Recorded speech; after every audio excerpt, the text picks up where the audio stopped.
skies across the southwestern U.S., including here. So not a whole lot to look at on that aerial imagery. Anyway, there it is on the satellite picture. If we run the animation, you can see some of that cloud material moving southeast from the higher latitudes, and that's indicating the presence of a ridge across the western U.S. And some good news, it appears the wildfires are starting to get under control.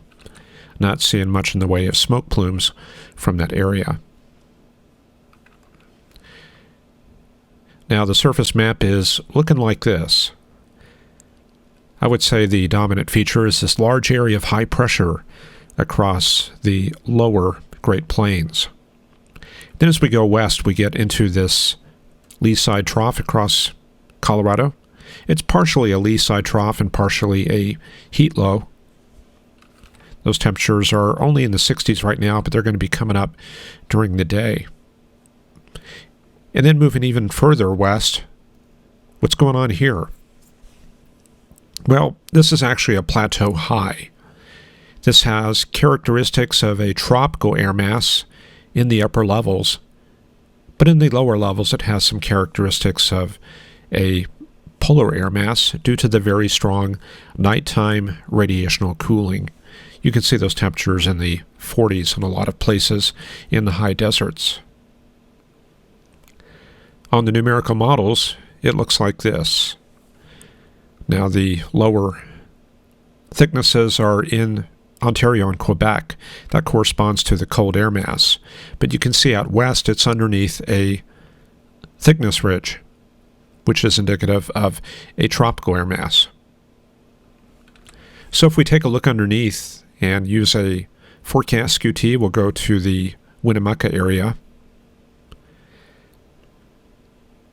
What I've done is I've backed this up to the nighttime hours, and there you can see the radiational inversion right there. But as you get aloft, you get into much warmer air. And if you brought some of this air down to the lower levels, you would be into the 80s and 90s pretty easily. Another interesting aspect of the plateau high is the pressure reductions. Here on the GFS, you can see that we've got pressures of 1014 in Nevada. Doesn't correspond very well to the surface analysis.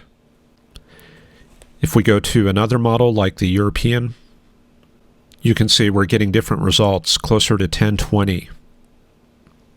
And yeah, that does correspond to some of the pressures that we're seeing in that area, closer to 1022 to 1024.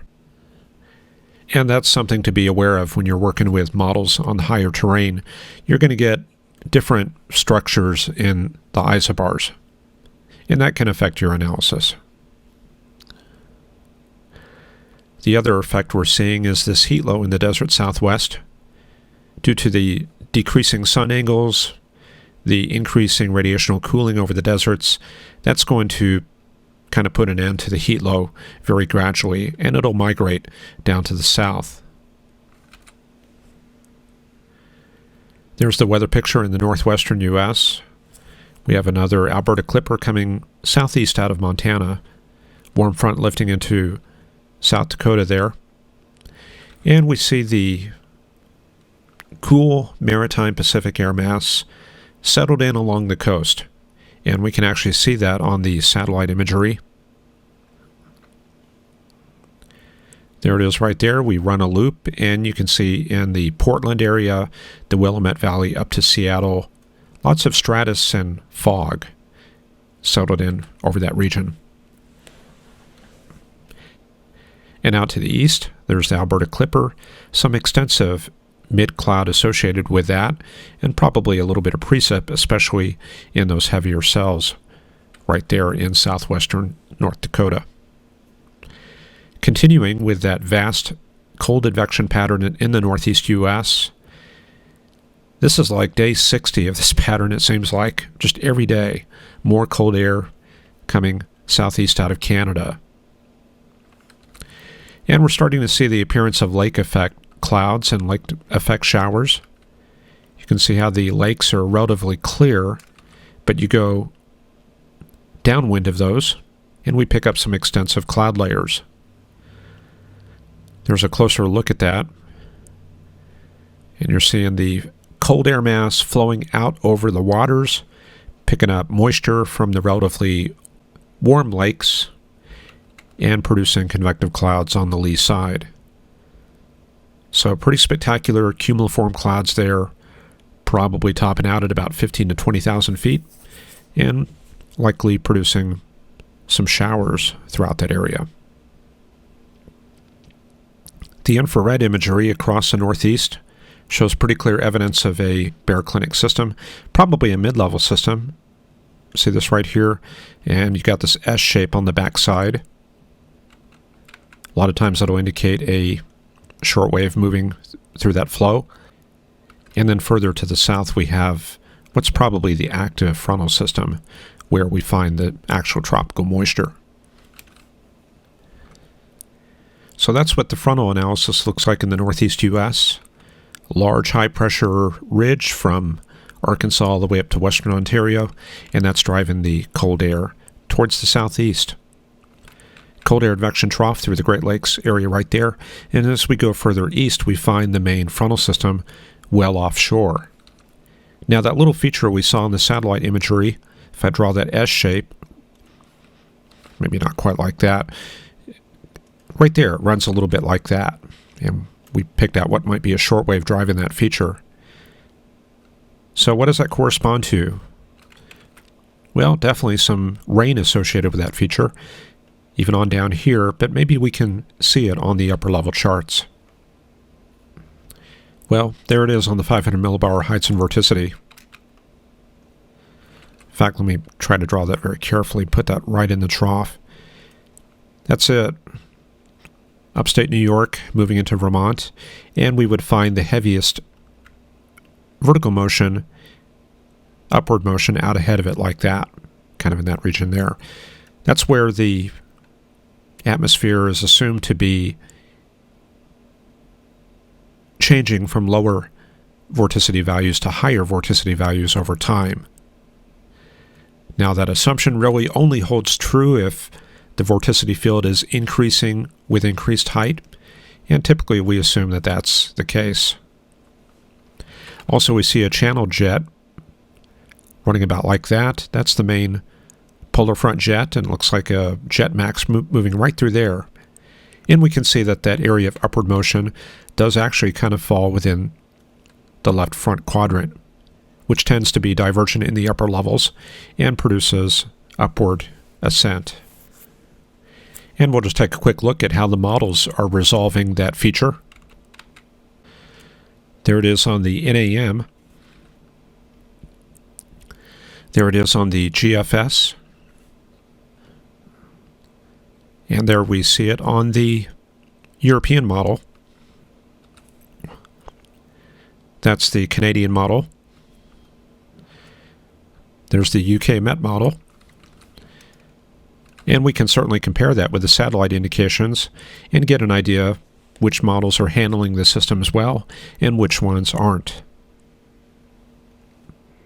And then for the southeastern U.S., 1025 millibar high in the northwestern Arkansas region, and just cool air across the eastern U.S., the tail end of the front somewhere offshore, and it looks like Florida getting a heavily modified polar air mass moving through that region.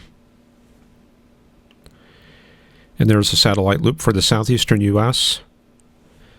Cold air advection stratocumulus up to the north, as usual. Then down to the south, we have that dry polar air undergoing a lot of heating and gradually converting over to a tropical air mass. Not quite enough moisture in the inland regions, but as we get any onshore flow, we're definitely going to see a change take place. And the Caribbean becoming active once again. We have Tropical Depression 25. You can see we're on the first advisory for that. Winds on that sustained 35 knots. Pressure is pretty high at 10:05, but we are expecting development. There's the track on that. You can see we're kind of looking at a gradual northwest path towards Cancun, and then off the coast of the Yucatan, north of Merida, and it stays a tropical storm the entire time. But the models are indicating later next week there's the potential for development into a hurricane. Now, the GFS, not quite so trustworthy in the long term, but if we run that forward, you can see something developing out here down in the southwestern Gulf, and it looks like by, let's see, 997, and I'm looking for that growth into a hurricane. You can see we're getting pretty far out there.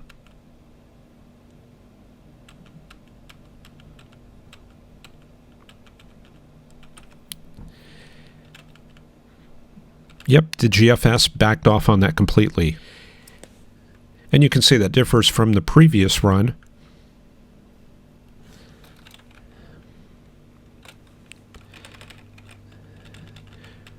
What it was predicting at that time was development into a hurricane around next Thursday. You can see that's kind of off the bottom edge. But yeah, that's definitely a hurricane right there. And then it brought that kind of as a Category 3 storm into far south Texas around Thursday of the following week. So some very, very slow growth. Now the GFS has backed off on that, but we could see it flip-flop once again, and it's just something we'll have to keep an eye on. The European model likewise was going for some development down there towards the end of next week, and you can see that coming together there at the very end. That's going to be kind of like a Cat 1 hurricane, maybe a tropical storm, and that was carrying it kind of towards Florida and Mississippi next weekend. And we just got the latest European model in, 12Z, just minutes ago. And they are keeping it active down there in the southwestern Gulf. And then some indication of a weak tropical storm next weekend, somewhere south of Louisiana. So anyway, we know it's going to be active in this area over the next 10 days. And there may be the potential for something to develop. But it's too early to say exactly what's going to happen. Elsewhere, looking over the next week to 2 weeks, we see that a series of cold outbreaks is going to be heading into the northeast. The second outbreak coming in here around Thursday to Friday. Central Plains looks kind of warm. There goes another outbreak, as usual, around the 12th. And then it looks like we're getting this feed of Pacific air coming into the high plains from the Rockies, and that may be our next big storm. Now, we were talking about squall lines yesterday in this area. European model has kind of backed that off a little bit to the north, which may be an indication that the wave is coming through a little bit weaker. So anyway, we're looking at maybe kind of a quiet period over the next week or so. And that's due to the mean flow becoming more zonal. Not really any big changes until the 11th or 12th, where we have this big trough coming onto the west coast. And it does look like the GFS is trying to dig that a little bit deeper than the European model. See, we've got almost a closed low over the Panhandles, Colorado, around the 13th. Yeah, there's the European solution. It's probably going a little bit further north with that low. The wave not quite so deep into the southern plains. And then the possibility for more storms in California around the 17th or 18th. So, yeah, with that, I think we're heading into kind of an active pattern after the 15th. And that's all I have for this edition of Forecast Lab. Thank you for watching, and we'll see you next week. Bye-bye.